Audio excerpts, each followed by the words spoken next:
everyone, got a really special guest with me today. This is Dani, and we work together. Hello. She is the writer that I work with at ConvertKit, so we end up working on a lot of projects together, don't we? Many all projects. of them. Yeah, pretty much all of the projects. If I'm working on something, it's with Charlie. Yep, there we go. So I thought it would be really fun to have Dani over here on the channel today to talk about that designer-copywriter relationship. I've talked about design and dev on this channel before, but writing is a really important part of the design process. So, let's get Dani's opinions on that. The first thing that I'd love to know from you, Dani, is what do you need from a designer to get the job done? It's kind of a chicken and egg situation, it can feel sometimes with design and copywriting. Like, I need the copy to lay it out, but also you kind of need to know what the design looks like in order to write the copy. Yeah, it's symbiotic. It's hard to do it in your own channel. You have to be in constant communication with each other for sure. Yeah. So like when Charlie and I work on something, she likes to do a wireframe first. And when I get that wireframe, I understand, okay, well, we need a block of copy here, a block of copy here. We need some subheads. Yeah. And without that, I would be like, what's this page supposed to look like? I don't know. So that's like step one for sure. Yeah, which is very different, I think, from writing. Like, Dani's the editor of our online publication, Tradecraft. And so with that, you're writing an article, you can have the headings wherever you want, sort of thing. It's very different than writing a web page. Yes. Yeah. Yeah, it's a totally different flow, completely. And what do you wish that designers knew about working with copywriters? Like, to help understand your process better or something, or like a way that we could make your job easier? Way to make my job easier, man. Write it for me. No, kidding. I wish more designers understood that it is a constant communication situation, that it's a back and forth. It's not here's a wireframe or here's a design, fill copy with it. It's let's work together more often. Yeah, for sure. And I think people in like advertising get that. There's a lot of copy design partnerships, but I don't know if that's carried into other industries as well. Yeah, that's fair. Because I feel like when I started out, it was weird for me to get to know this, because like I was used to getting a brief from university, right, where I got given the exact content that I needed to lay out.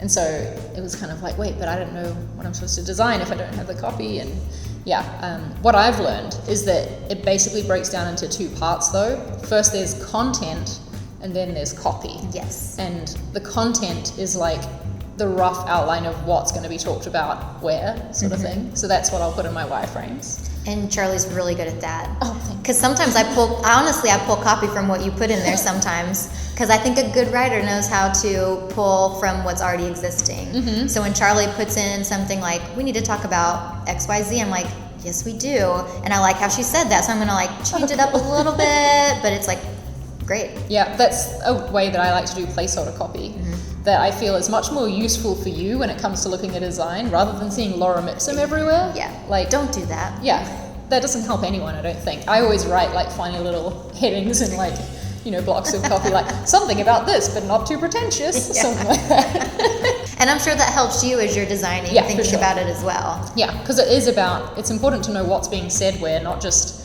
what the words are going to look like. Yeah. So that's the content, is the rough outline of what will be talked about, and then the copy is when Dani writes the exact words that I then put in the design. And I like how we have a good relationship where I can be like, hey, this block of copy is looking way too long, and then you can be like, cool, I'll shorten it then. Yes. Always have a thick skin. Yeah. Everything's changeable. And it's good to be able to be moldable and for sure. And likewise too, sometimes I'll lay out with just like one simple little line and you're like, we need a bit more space there. Yeah, we're not saying enough. Yeah, exactly. Yeah. So we can work together on that, which I think is really cool. What is one of your favorite parts of our process working together? This sounds so personal, but like I just love Charlie. Oh. I mean, I've worked with a lot of designers before and they've been great, but I've never had like the ease of flow that we have. Like we get along really well and on a personal level, and I think that carries into our professional career as well. Like, I think that a lot of designers and developers have good relationships, like working closely together. And I think it's really important for you to have a good relationship with the writer you're working with as well. Absolutely. Yeah. It does make the whole thing just a whole lot better. And I think it shows in the products that we come up with. Yeah, I think so too. I'm always really proud of what we do. I was just about to say that. I'm always really proud. Dani and I worked together on like a book recently as well, and also the website that went along with this book series, and we filmed a video about that with Barrett, who is our COO, and he was kind of like managing that project, right? So if you want to watch that and hear more about our process and how that all worked, then I will link that in the description. It'll be on the ConvertKit YouTube channel. And I'm saying that so that I have to go edit that video now. But yeah, thank you for being here, Dani. Thank you for having me. Any last words of advice for designers and working with writers?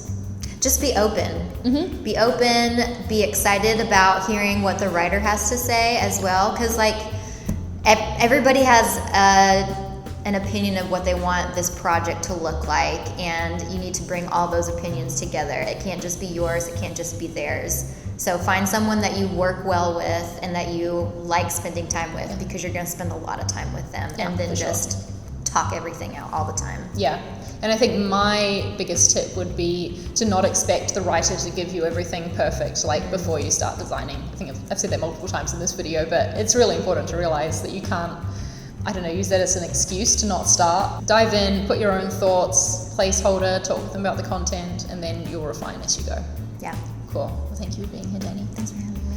Let's go have some fun now. All right. Thank you for watching, everyone. Give this video a thumbs up if you enjoyed it, and I'll see you in the next one. Bye.